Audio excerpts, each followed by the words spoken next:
Chapter 6 Dhyana. This word has two quite distinct and mutually exclusive meanings.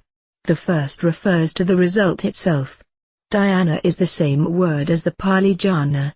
The Buddha counted 8 jhanas, which are evidently different degrees and kinds of trance. The Hindu also speaks of dhyana as a lesser form of samadhi. Others, however, treat it as if it were merely an intensification of dharana. Patanjali says, dhrana is holding the mind onto some particular object. An unbroken flow of knowledge in that subject is dhyana. When that, giving up all forms, reflects only the meaning, it is samadhi. He combines these three into samyama. We shall treat of dhyana as a result rather than as a method. Up to this point ancient authorities have been fairly reliable guides, except with regard to their crabbed ethics, but when they get on the subject of results of meditation, they completely lose their heads.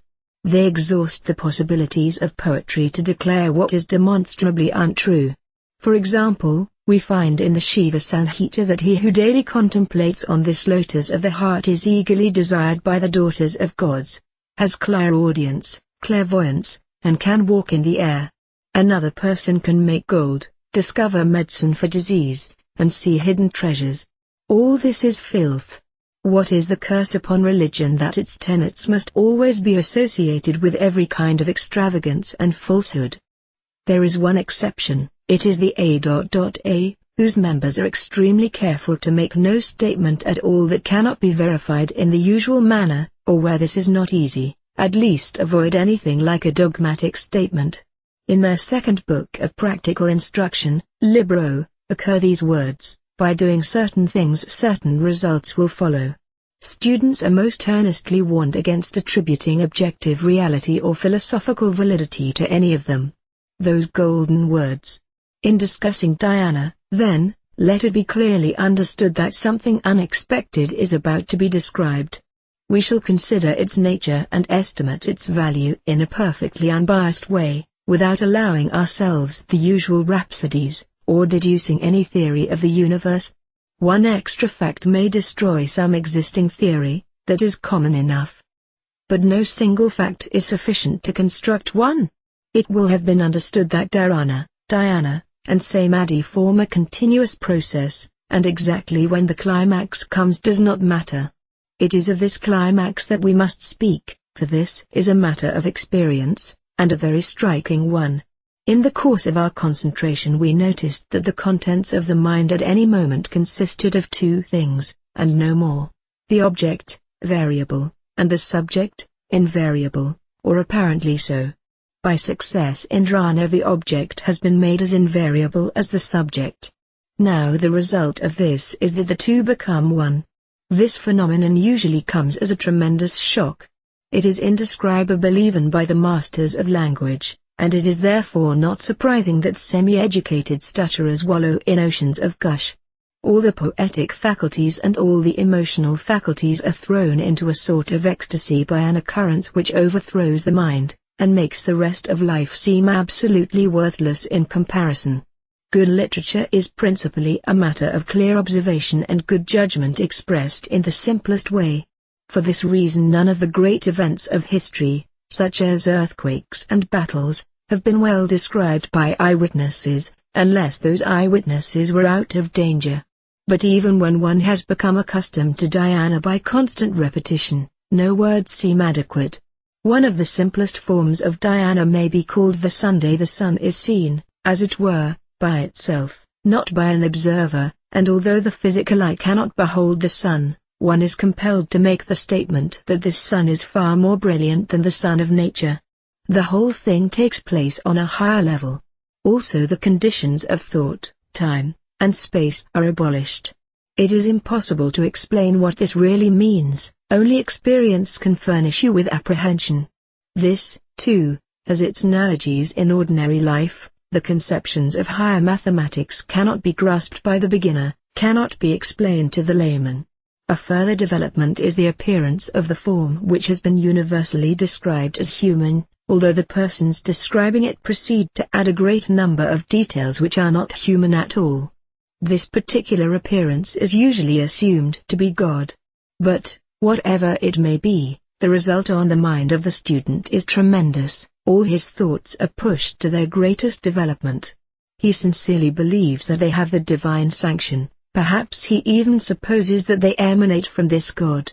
He goes back into the world armed with this intense conviction and authority. He proclaims his ideas without the restraint which is imposed upon most persons by doubt, modesty, and diffidence. Footnote: this lack of restraint is not to be confused with that observed in intoxication and madness. Yet there is a very striking similarity, though only a superficial one. While further there is, one may suppose, a real clarification. In any case, the mass of mankind is always ready to be swayed by anything thus authoritative and distinct. History is full of stories of officers who have walked unarmed up to a mutinous regiment, and disarmed them by the mere force of confidence. The power of the orator over the mob is well known. It is, probably, for this reason that the Prophet has been able to constrain mankind to obey his law. It never occurs to him that anyone can do otherwise. In practical life one can walk past any guardian, such as a sentry or ticket collector, if one can really act so that the man is somehow persuaded that you have a right to pass unchallenged. This power, by the way, is what has been described by magicians as the power of invisibility. Somebody or other has an excellent story of 4 quite reliable men who were on the lookout for a murderer, and had instructions to let no one pass, and who all swore subsequently in presence of the dead body that no one had passed. None of them had seen the postman. The thieves who stole the Gioconda from the Louvre were probably disguised as workmen, and stole the picture under the very eye of the guardian, very likely got him to help them. It is only necessary to believe that a thing must be to bring it about. This belief must not be an emotional or an intellectual one. It resides in a deeper portion of the mind, yet a portion not so deep but that most men, probably all successful men, will understand these words, having experience of their own with which they can compare it. The most important factor in Dhyana is, however, the annihilation of the ego. Our conception of the universe must be completely overturned if we are to admit this as valid, and it is time that we considered what is really happening. It will be conceded that we have given a very rational explanation of the greatness of great men. They had an experience so overwhelming, so out of proportion to the rest of things, that they were freed from all the petty hindrances which prevent the normal man from carrying out his projects. Worrying about clothes, food, money, what people may think, how and why, and above all the fear of consequences, clog nearly everyone. Nothing is easier, theoretically, than for an anarchist to kill a king. He has only to buy a rifle, make himself a first-class shot, and shoot the king from a quarter of a mile away. And yet, although there are plenty of anarchists, outrages are very few.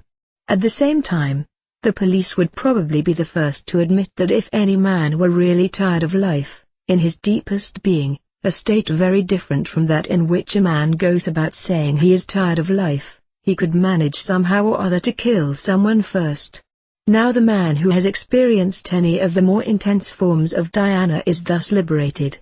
The universe is thus destroyed for him, and he for it. His will can therefore go on its way unhampered. One may imagine that in the case of Muhammad he had cherished for years a tremendous ambition, and never done anything because those qualities which were subsequently manifested as statesmanship warned him that he was impotent. His vision in the cave gave him that confidence which was required, the faith that moves mountains. There are a lot of solid-seeming things in this world which a child could push over, but not one has the courage to push. Let us accept provisionally this explanation of greatness, and pass it by. Ambition has led us to this point, but we are now interested in the work for its own sake. A most astounding phenomenon has happened to us. We have had an experience which makes love, fame, rank, ambition, wealth, look like 30 cents, and we begin to wonder passionately, what is truth?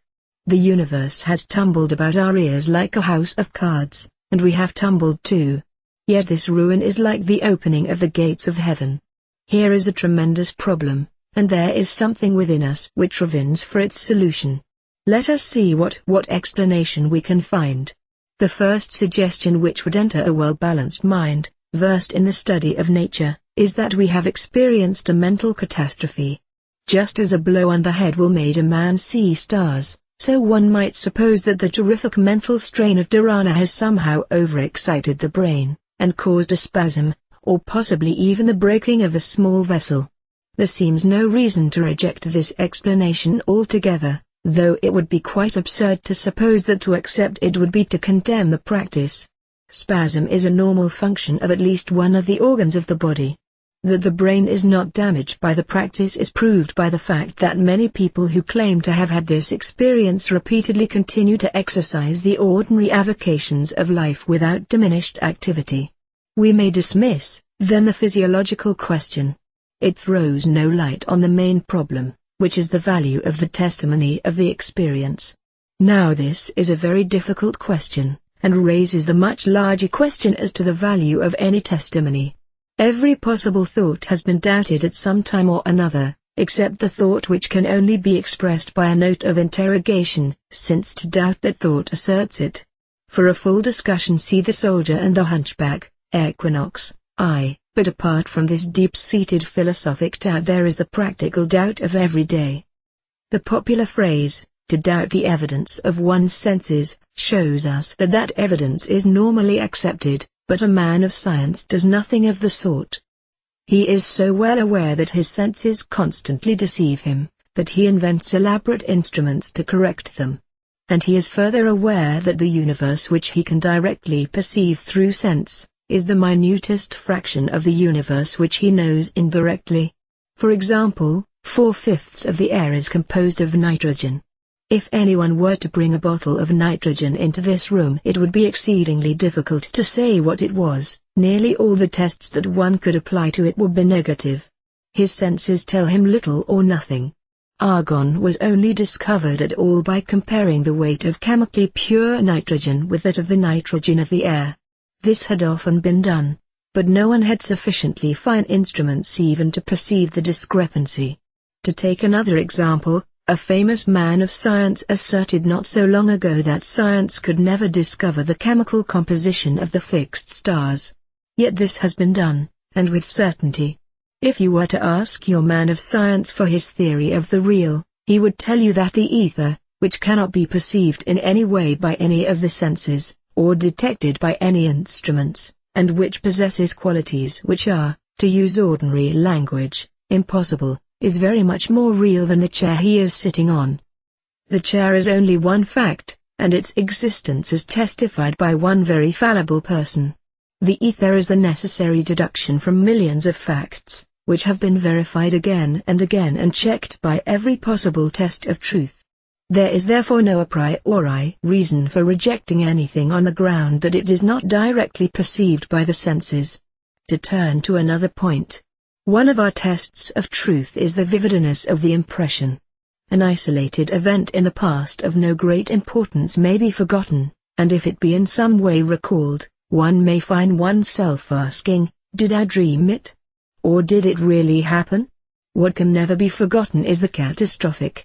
The first death among the people that one loves, for example, would never be forgotten. For the first time one would realize what one had previously merely known. Such an experience sometimes drives people insane. Men of science have been known to commit suicide when their pet theory has been shattered. This problem has been discussed freely in Science and Buddhism. Footnote, see Crowley, Collected Works. Time, The Camel, and other papers.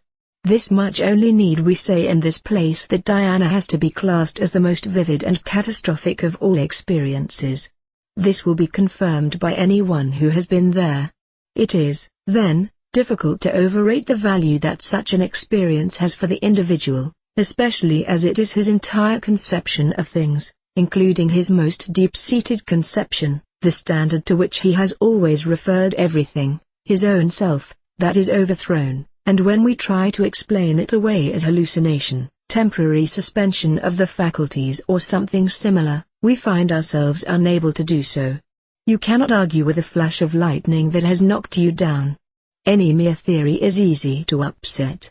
One can find flaws in the reasoning process, One can assume that the premises are in some way false, but in this case, if one attacks the evidence for Dhyana, the mind is staggered by the fact that all other experience, attacked on the same lines, will fall much more easily. In whatever way we examine it, the result will always be the same. Dhyana may be false, but, if so, so is everything else. Now the mind refuses to rest in a belief of the unreality of its own experiences. It may not be what it seems, but it must be something, and if, on the whole, ordinary life is something, how much more must that be by whose light ordinary life seems nothing? The ordinary man sees the falsity and disconnectedness and purposelessness of dreams. He ascribes them, rightly, to a disordered mind. The philosopher looks upon waking life with similar contempt, and the person who has experienced Dhyana takes the same view, but not by mere pale intellectual conviction. Reasons, however cogent, never convince utterly, but this man in Dhyana has the same commonplace certainty that a man has on waking from a nightmare. I wasn't falling down 1,000 flights of stairs, it was only a bad dream. Similarly comes the reflection of the man who has had experience of Dhyana: I am not that wretched insect, that imperceptible parasite of earth, it was only a bad dream. And as you could not convince the normal man that his nightmare was more real than his awakening, so you cannot convince the other that his Dhyana was hallucination, even though he is only too well aware that he has fallen from that state into normal life.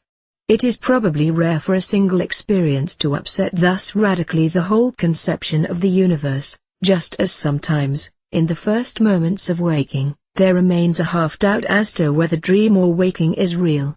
But as one gains further experience, when Dhyana is no longer a shock, when the student has had plenty of time to make himself at home in the new world, this conviction will become absolute. Footnote: it should be remembered that at present there are no data for determining the duration of Dhyana. One can only say that, since it certainly occurred between such and such hours, it must have lasted less than that time. Thus we see, from Frater P.'s record, that it can certainly occur in less than an hour and 5 minutes. Another rationalist consideration is this. The student has not been trying to excite the mind but to calm it, not to produce any one thought but to exclude all thoughts, for there is no connection between the object of meditation and the dhyana. Why must we suppose a breaking down of the whole process, especially as the mind bears no subsequent traces of any interference, such as pain or fatigue? Surely this once, if never again, the Hindu image expresses the simplest theory. That image is that of the lake into which 5 glaciers move. These glaciers are the senses. While ice, the impressions, is breaking off constantly into the lake, the waters are troubled. If the glaciers are stopped, the surface becomes calm, and then, and only then, can it reflect unbroken the disk of the sun. This sun is the soul or God. We should, however, avoid these terms for the present, on account of their implications. Let us rather speak of this sun as some unknown thing whose presence has been masked by all things known, and by the knower. It is probable, too, that our memory of dhyana is not of the phenomenon itself, but of the image left thereby on the mind. But this is true of all phenomena, as Berkeley and Kant have proved beyond all question. This matter, then, need not concern us. We may, however, provisionally accept the view that dhyana is real, more real and thus of more importance to ourselves than all other experience. This state has been described not only by the Hindus and Buddhists, but by Mohammedans and Christians. In Christian writings, however, the deeply seated dogmatic bias has rendered their documents worthless to the average man. They ignore the essential conditions of dhyana, and insist on the inessential, to a much greater extent than the best Indian writers. But to anyone with experience and some knowledge of comparative religion the identity is certain. We may now proceed to Samadhi.